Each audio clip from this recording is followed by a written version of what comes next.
وہ عورت ایک نظر مجھ پر دورا کر کہنے لگی کہ یہاں نہیں، میں تمہیں کچھ بتا سکتی ہوں، تم میرے ساتھ چلو۔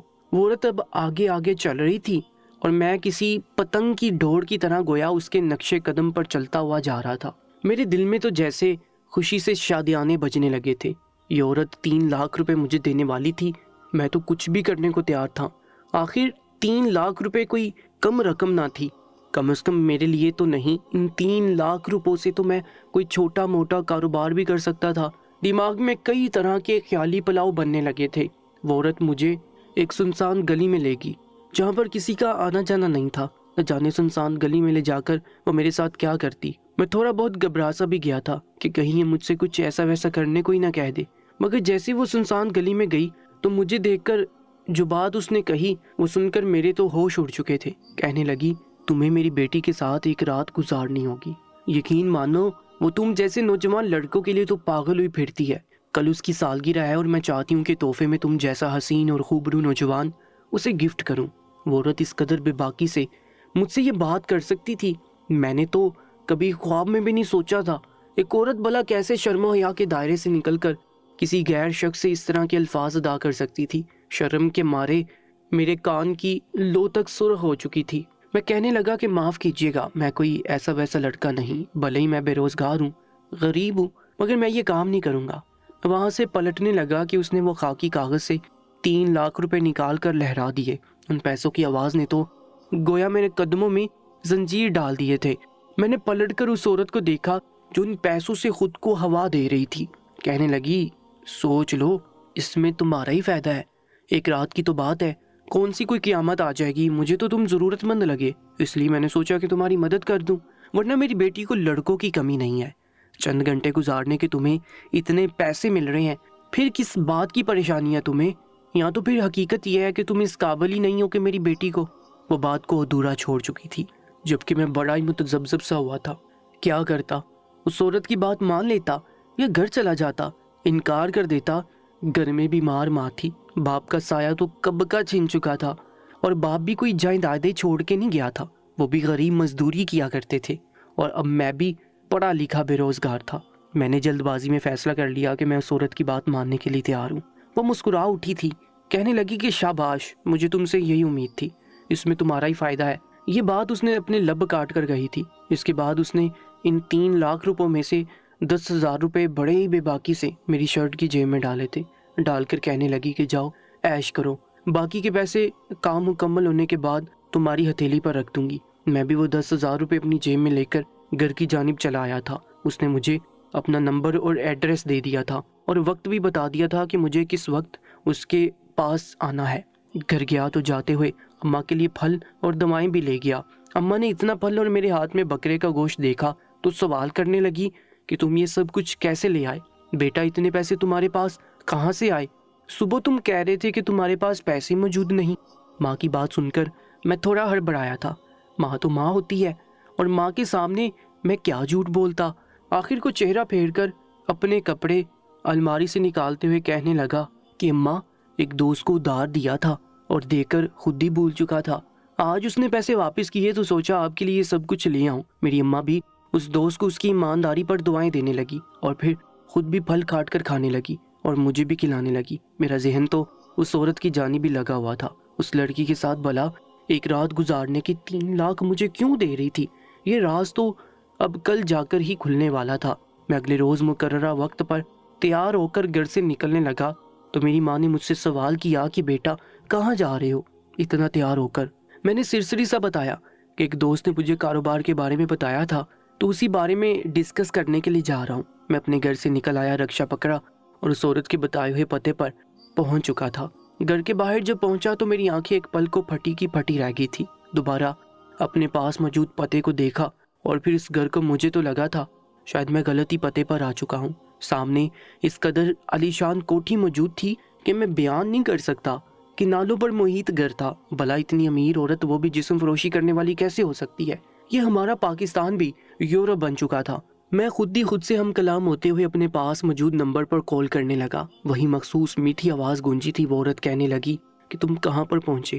میں نے بتایا کہ میں فلاں جگہ اس کوٹھی کے باہر موجود ہوں۔ تو اس نے مجھے بے ساختہ کہا کہ وہاں کیوں کھڑے ہو، جلدی اندر آؤ، تمہارا انتظار کر رہی ہوں۔ میں ڈرتے ڈرتے گھر میں داخل ہو گیا۔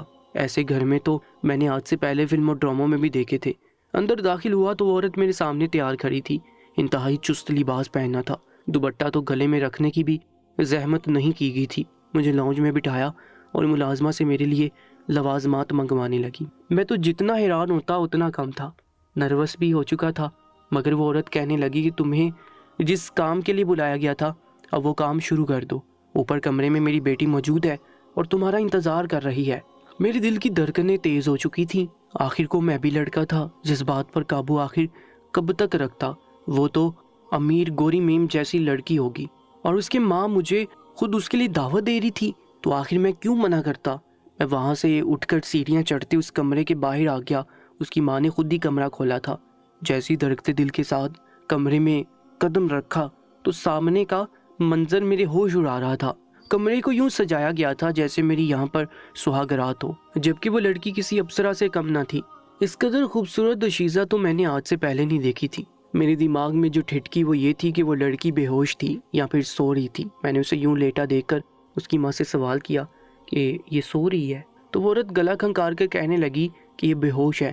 میں نے خود ہی اس کو بے ہوش کیا ہے، تمہیں جو کہا گیا ہے وہ تم کر دو، اور پھر جب کمرے سے باہر آئے تو مجھ سے 3 لاکھ روپے لے کر چلے جانا۔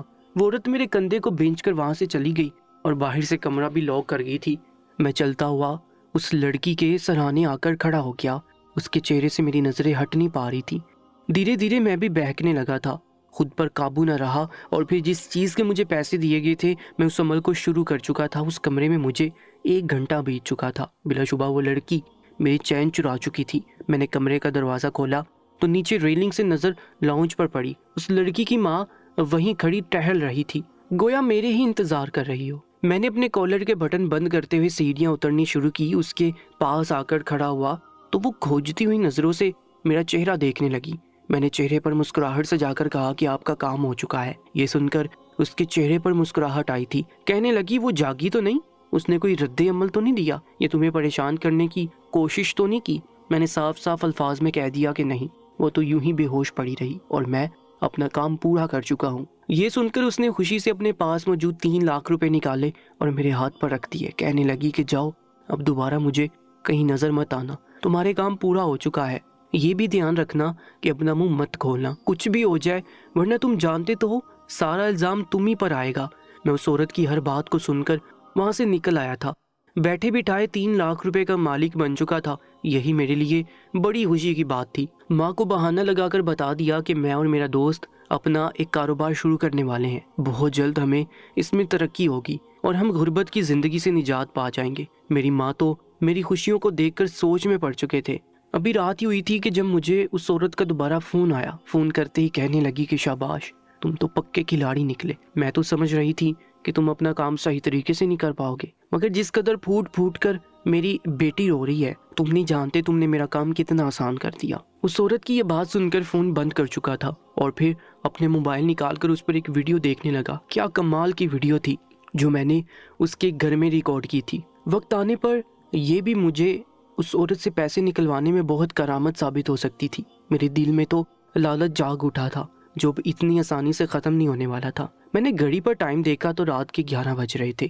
اب مجھے سونا چاہیے تھا کیونکہ صبح میں ایک بہت بڑا کام سر انجام دینے والا تھا۔ اگلی صبح میں اٹھا اور تیار ہو کر دوبارہ اسی کالونی میں چلا گیا جہاں پر اس عورت نے مجھے بلایا تھا۔ صبح کا وقت تھا، قریباً 9 بجے کا۔ اس وقت تو یہ امیر لوگ سبھی گدے گورے بیچ کر سو رہے تھے۔ میں نے باہر آ کر ایک نمبر پر کال کی تو کچھ ہی دیر بعد اس گھر کا گیٹ کھلا۔ گیٹ کھلتے ہی وہ گھر سے باہر نکلی تھی اور پھر میرے ساتھ بائک پر بیٹھ گئی۔ یہ بائک بھی میرا نہیں تھا، دوست سے ہی ادھار لیا ہوا تھا۔ میرا رخ اب سیدھا کورٹ کا تھا جہاں میں اس سے کورٹ میرج کرنے والا تھا۔ جیسے ہی کورٹ کے باہر کھڑے ہو کر میں نے اس لڑکی کو دیکھا تو وہ چہرہ جھکائے کھڑی تھی، جس کی عمر 18-19 سال سے زیادہ نہ تھی۔ لالی چہرے پر چھائی ہوئی تھی، آنکھوں میں آنسو بھی تھے۔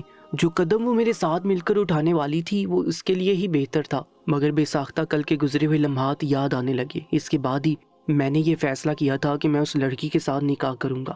کچھ دیر بعد ہم دونوں شرعی اور قانونی طور پر میاں بیوی بن چکے تھے۔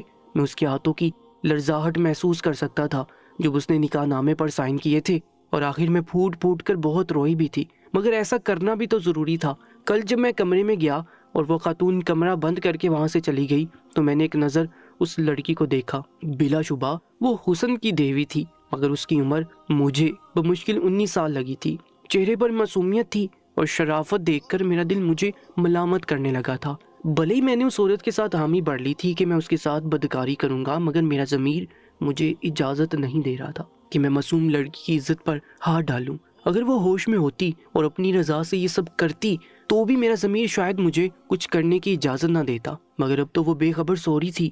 وہ نہ ہو اس کی ماں نے اسے زبردستی یہاں پر بے ہوش کیا تھا تاکہ جب اسے ہوش آئے تو اس پر قیامت ٹوٹ پڑے۔ لیکن کوئی بھی ماں اپنی بچی کے ساتھ ایسا کیوں کرے گی؟ ماں بیٹی کا رشتہ سب سے زیادہ قریبی رشتہ ہوتا ہے، بھلا ماں ہی اپنی بیٹی کی عزت کو تار تار کیوں کرانا چاہے گی؟ میں نے اس لڑکی کے ساتھ کچھ بھی غلط نہ کرنے کا فیصلہ کیا اور پھر اسے اٹھانے لگا۔ میں نے اسے کئی بار بلانے کی کوشش کی، میں تو اس کا نام بھی نہیں جانتا تھا، اس لیے مجبوری میں سے مگر میں نے اسے کندھے سے تھام کر ہلانا شروع کر دیا۔ کچھ ہی دیر بعد بار بار آوازوں کی وجہ سے اسے ہوش آ چکا تھا۔ جیسے ہی جاگی، اپنے جسم پر سرخ رنگ کا فراک اور مجھے اپنے کمرے میں دیکھا تو چیخ کر دور ہٹی۔ کہنے لگی، تم یہاں کیا کر رہے ہو؟ تم کون ہو؟ اس کمرے میں کیسے گھس آئے؟ اس کی آواز بھی اسی طرح بہت خوبصورت تھی۔ میں اسے تسلی دیتے ہوئے کہنے لگا کہ ڈرنے کی ضرورت نہیں ہے، میں تمہیں سب کچھ بتاتا ہوں، میں کوئی غلط آدمی نہیں ہوں۔ اس کے بعد میں نے اسے وہ سب کچھ بتا دیا جو کچھ اس کی ماں نے مجھے اس کے ساتھ کرنے کا کہا تھا، اور اس کے بدلے میں مجھے 3 لاکھ روپے بھی دیے تھے۔ یہ سن کر اس کی آنکھیں تو گویا پتھرا چکی تھی، وہ اپنے ہاتھوں میں چہرہ چھپا کر پھوٹ پھوٹ کر رونے لگے۔ کہنے لگی کہ میں نے کبھی سوچا نہ تھا، صحیح کہا ہے کسی نے کہ ستیلی ماں ستیلی ہی ہوتی ہے۔ اب مجھے احساس ہوا تھا کہ اس کی ستیلی ماں تھی۔ وہ مجھے اپنے بارے میں بتاتے ہوئے کہنے لگی کہ میں 15 سال کی تھی جب میری ماں کی وفات ہو گئی۔ وہ کینسر کی مریضہ تھی، میں اپنے ماں باپ کی اکلوتی بچی تھی۔ دونوں مجھ پر جان نچھاور کرتے تھے۔ ہمارے پاس دولت کی کوئی کمی نہیں ہے۔ پاپا نے امی کے علاج کے لیے دوسرے ممالک تک ڈاکٹر سے مشورہ کیا، مگر اماں کا کینسر پھیل چکا تھا، وہ ہمیں چھوڑ کر چلی گئی۔ اس کے بعد 2 سال تک امی کے غم میں ابو گلتے چلے گئے۔ میں بالکل اکیلا محسوس کرنے لگی تھی، پڑھائی بھی کرنا ہوتی تھی، اور پھر کچھ باتیں ایسی ہوتی ہیں جو ایک مرد صرف اپنی بیوی کے ساتھ ہی کر سکتا ہے۔ میں بیٹی ہو کر ان کا بھرپور خیال رکھتی تھی، مگر پھر بھی اپنی پڑھائی، مصروفیات اور پھر گھر کی دیکھ بھال میں اتنا وقت نہیں نکال پاتی تھی۔ آخر کو خاندان کے رشتہ داروں نے بھی کہا کہ میرے پاپا کو دوسری شادی کر لینی چاہیے، اور یوں میرے پاپا نے اپنے خاندان میں ایک بیوہ عورت سے شادی کر لی۔ ان کا کہنا تھا کہ وہ کسی کنواری یا باہر کی لڑکی سے شادی نہیں کریں گے۔ اپنی پہلی بیوی کے بعد کسی دوسری عورت کے ساتھ رشتہ ازدواجیت شروع کرنے کے بارے میں سوچ بھی نہیں سکتے۔ البتہ کوئی ایسی بیوہ عورت جو زمانے کی ستائی ہو اس گھر میں آئے، میری بچی کو اپنی بچی سمجھے، اس کا خیال رکھے، مجھے اس سے کوئی مسئلہ نہیں ہوگا۔ ہمارے خاندان میں ایسی عورت موجود تھی جس کا نام شمائلہ تھا۔ میرے والد نے ان سے شادی کر لی، وہ بیوہ تھی، 2 بیٹے تھے جو کہ ان کی پہلی شادی سے تھی۔ اس کے بعد میرے والد سے شادی کے بعد ان کی اولاد نہیں ہوئی تھی۔ شروع میں تو ان کا رویہ میرے ساتھ ٹھیک رہا، لیکن میرے والد کافی بیمار رہنے لگے تھے۔ ایک روز میرے والد نے بیماری کی حالت میں مجھے اپنے کمرے میں بلایا تھا اور بلا کر کہنے لگے کہ میں اپنی ساری جائیداد تمہارے نام کرنا چاہتا ہوں، جلدی تم 18 کی ہونے والی ہو، اور میں چاہتا ہوں کہ یہ جائیداد تمہارے نام کر جاؤں تاکہ بعد میں میرے کچھ منافق رشتہ دار اس جائیداد پر قابض ہونے کی کوشش نہ کریں۔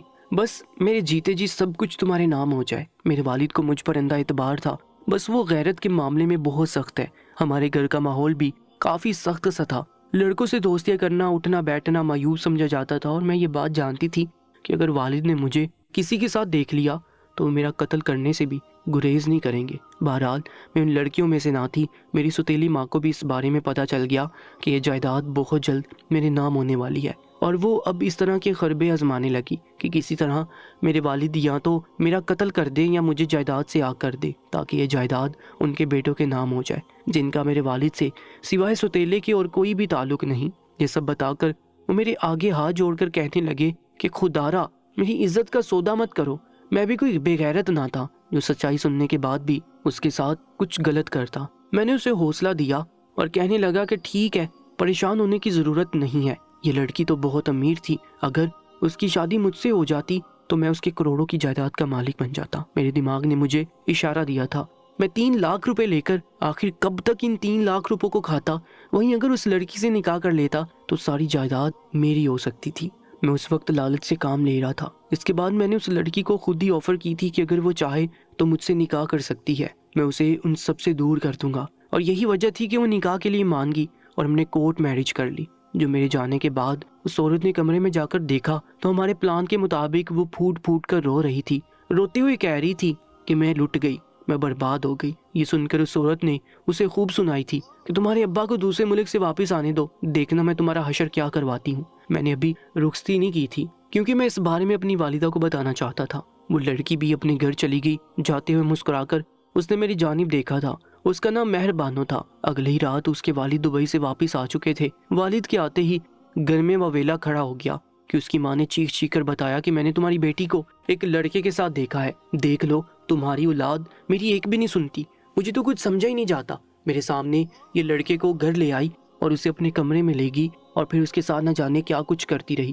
2 گھنٹے تک وہ لڑکا اس کے ساتھ کمرے میں رہا۔ مہربانوں کے والد نے جب یہ سنا تو انہوں نے الٹا اپنی دوسری بیوی کے منہ پر ہی تھپڑ مار دیا۔ کہنے لگے کہ مجھے خود سے بھی زیادہ اپنی بچی پر یقین ہے، میری بچی ایسا قدم اٹھا ہی نہیں سکتی، کتنا جھوٹ بول رہی ہو۔ الٹا سوتیلی ماں کا رنگ زرد پڑ چکا تھا۔ اس وقت تو وہ خاموش ہو گئی۔ یہ بات مجھے مہربانوں نے بتائی تھی اور میں خوش تھا کہ جو کچھ ہوا ٹھیک ہوا۔ میں نے مہربانوں کے ساتھ وقت گزاری اور پیسوں کے لالچ میں وقت گزارا تھا، مگر اب میرے دل میں اس کے لیے محبت بننے لگی تھی۔ وہ مجھے اس دولت اور پیسوں سے بھی بڑھ کر عزت دینے لگی، یہاں تک کہ میں نے مہربانوں سے یہ بھی کہہ دیا کہ وہ بھاگ کر میرے پاس آ جائے، میں اسے یہاں سے بہت دور لے جاؤں گا۔ مجھے یہ دولت اور جائیدادیں نہیں چاہیے۔ ہم دونوں شرعی طور پر میاں بیوی ہیں، نہ جانے کب ہم دونوں ایک دوسرے سے اتنے قریب آ گئے کہ پتہ ہی نہ چلا۔ نکاح کو 3 ماہ گزر چکے تھے جو ایک روز مہربانوں نے مجھے فون کر کے روتے ہوئے بتایا کہ وہ ماں بننے والی ہے۔ یہ بات میرے لیے بڑی خوشی کی تھی، مگر ابھی تک ہماری رخصتی نہیں ہوئی تھی، اور ایسے میں اگر یہ بات اس کی ستیلی ماں کے ہاتھ لگ جاتی تو مسئلہ کھڑا ہو جاتا۔ میں نے سوچ لیا تھا کہ میں 2 ٹوک انداز میں اب مہربانوں کے والد سے بات کروں گا۔ میں مہربانوں کے گھر پہنچا تو مجھ سے پہلے وہاں پر کہرام مچا تھا۔ مہربانوں کے والد اسے ڈانٹ رہے تھے، غصے سے پوچھ رہے تھے کہ تم نے آنکھوں میں دھول جھونکی، تمہاری ماں ٹھیک کہتی تھی کہ تم ایک بد کردار لڑکی ہو، مگر میں ہی تھا جس نے تم پر یقین نہ کیا۔ وہ مزید اس سے کچھ کہتے میں وہاں پر آ گیا۔ مجھے دیکھ کر ستیلی ماں نے تو مجھ پر ہی کیچڑ اچھال دیا تھا۔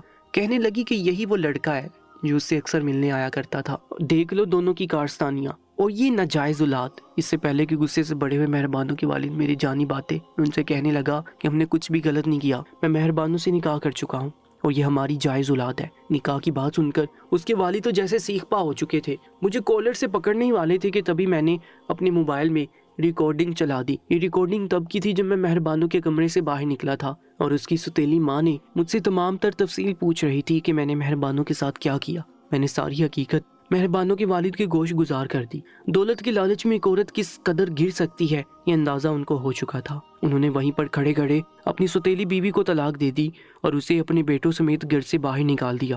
وہ اپنی بیٹی سے معافی مانگنے لگے کہ وہ کیسے اس قدر اس عورت پر اعتبار کر کے اندھے ہو چکے تھے۔ صرف اتنا ہی نہیں، انہوں نے اپنی بیٹی کی شادی مجھ سے کروا دی۔ میری والدہ کو بھی اس سے کوئی اعتراض نہیں تھا۔ چند ماہ بعد مہربانوں کے والد بھی انتقال کر چکے تھے۔ مہربانوں کا یہ عالی شان گھر موجود تھا، اس لیے میں اور اماں بھی اسی گھر میں شفٹ ہو گئے۔ سچ پوچھے تو شروع میں جو دولت اور ہرس کی لالچ تھی وہ میرے دل سے اب ختم ہو چکی ہے۔ مجھے لگا تھا دولت اور پیسہ سب کچھ ہوتا ہے، مگر جب مہربانوں جیسی محبت کرنے والی بیوی ملی تو یہ سب کچھ بے معنی سا لگنے لگا۔ اللہ تعالیٰ نے مجھے ایک خوبصورت سی بیٹی سے نوازا ہے۔ اگر میں اس روز غلط قدم اٹھا لیتا تو شاید آج میری زندگی کچھ اور ہی ہوتی۔ اللہ تعالیٰ کی ناراضگی الگ تھی، مگر میں نے صحیح وقت پر صحیح فیصلہ کرتے ہوئے اپنی قسمت بدل دی تھی۔ مزید ایسی ہی سچی اور سبق آموز کہانیوں کے لیے ہمارے YouTube چینل کو سبسکرائب کر لیجیے گا۔ اپنا بہت زیادہ خیال رکھا کریں۔ اللہ نگہبان۔